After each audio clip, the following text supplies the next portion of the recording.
The fluorescent lights of the thrift store flickered ominously as the door swung open. A chill swept through the room, sending a shiver down Maya's spine. She glanced at her friends, Jason and Priya, who were already digging through boxes of forgotten relics and outdated fashion.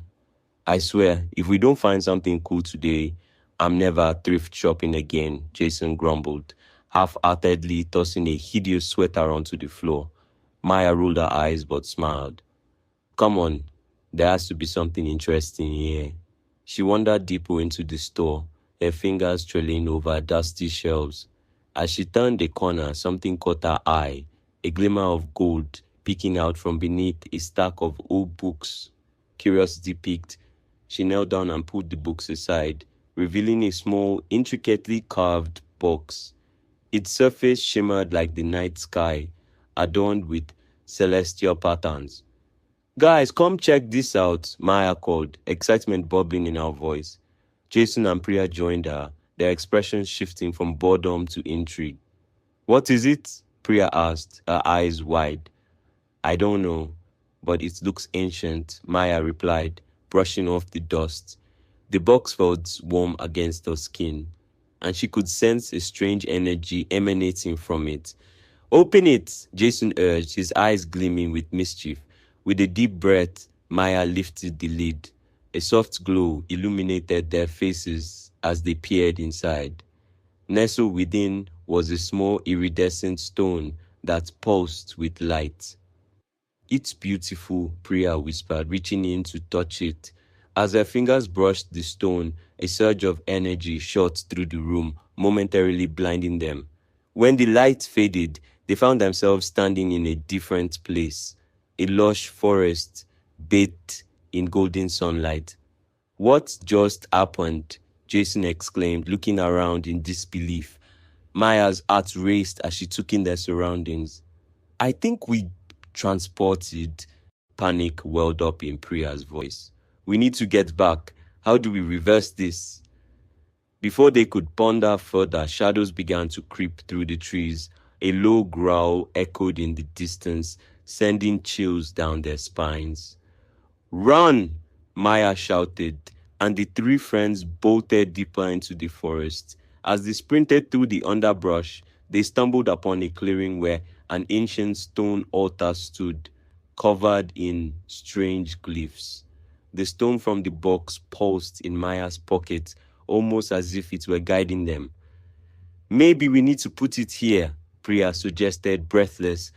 Maya hesitated, but nodded, rushing forward to place the stone on the altar. As she did, the ground trembled and a powerful wind whipped around them. The glyphs glowed, and a voice resonated through the air. You have awakened the enchanted object. Each of you will receive a power, but beware, for every gift has a price. With a flash, the forest dissolved, and they found themselves back in the thrift store, panting and bewildered.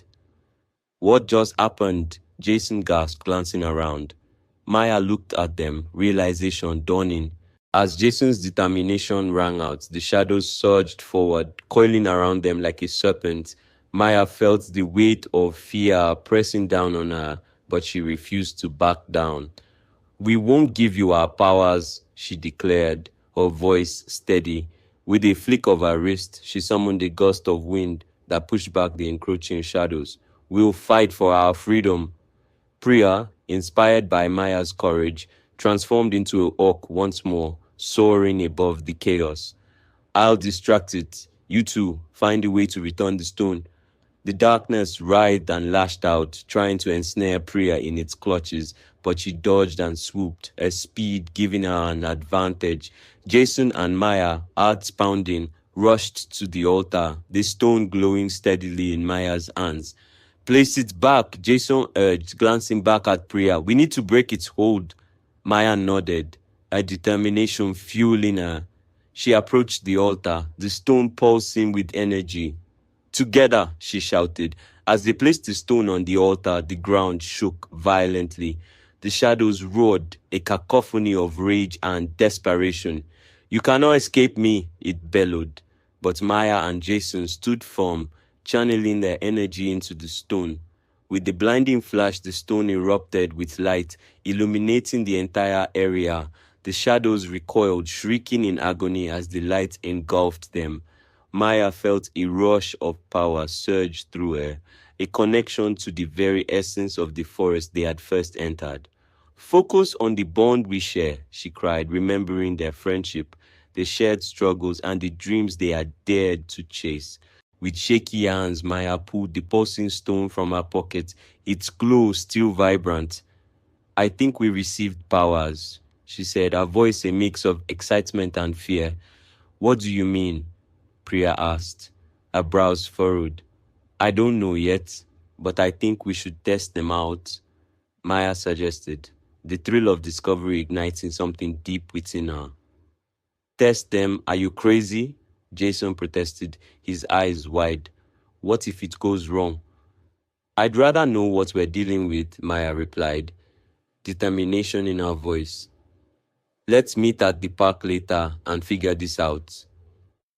As the sun dipped below the horizon, painting the sky with hues of orange and purple, the friends gathered at the park, an air of uncertainty hanging over them. All right, who goes first? Maya asked, her heart racing. Jason stepped forward, confidence returning in increments. I'll go. He closed his eyes, focusing. Moments later, he opened them, and a gust of wind spiraled around him. To their astonishment, he levitated a few inches off the ground.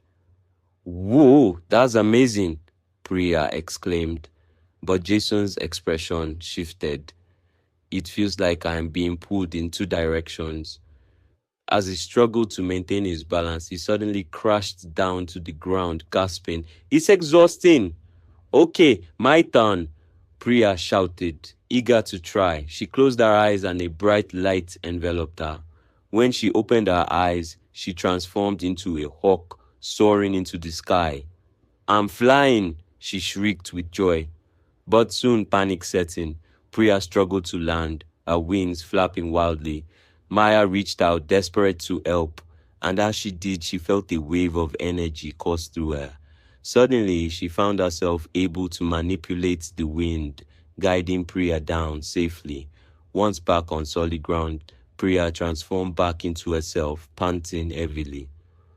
That was incredible, but I felt something pulling at me too, like I was losing control. Maya's heart sank. We need to figure out how to control these powers before they consume us. They spent the next few days experimenting, pushing their limits, and learning the extent of their newfound abilities.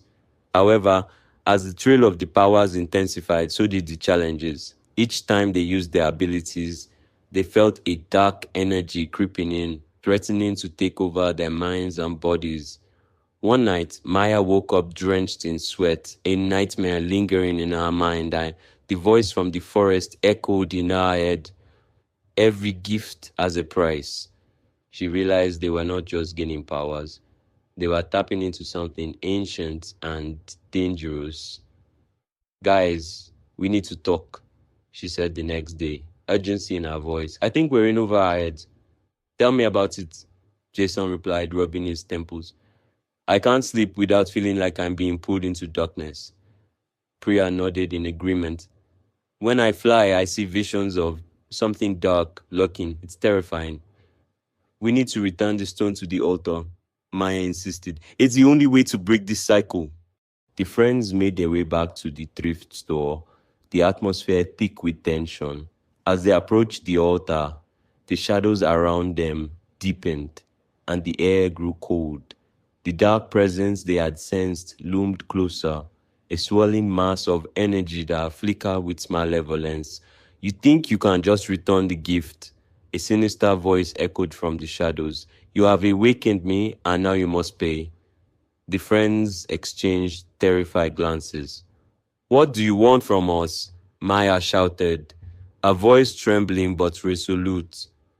I want your power, the voice hissed.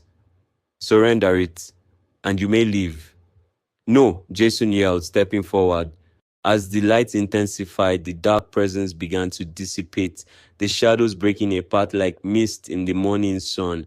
With one final anguished scream, the darkness vanished completely, leaving behind a serene stillness. Maya, Jason, and Priya fell to their knees, breathless and disoriented. The stone lay on the altar, now dimmed but safe. "Did we do it?" Jason asked, his voice shaky.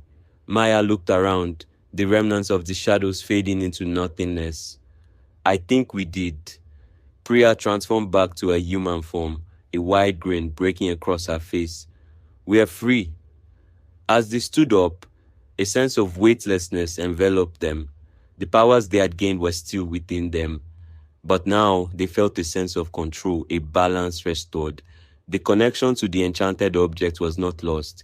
It had transformed into something deeper, more meaningful. "We have to protect this," Maya said, glancing at the stone. "It's not just a source of power. It's a reminder of what we can achieve together." Jason nodded. "And we need to share our story. We can show others how to find their strength without being consumed by it." A few weeks later, the friends organized a workshop to help others unlock their potential. Just then, the stone glowed from its resting place on the altar, a reminder that their journey was only just beginning.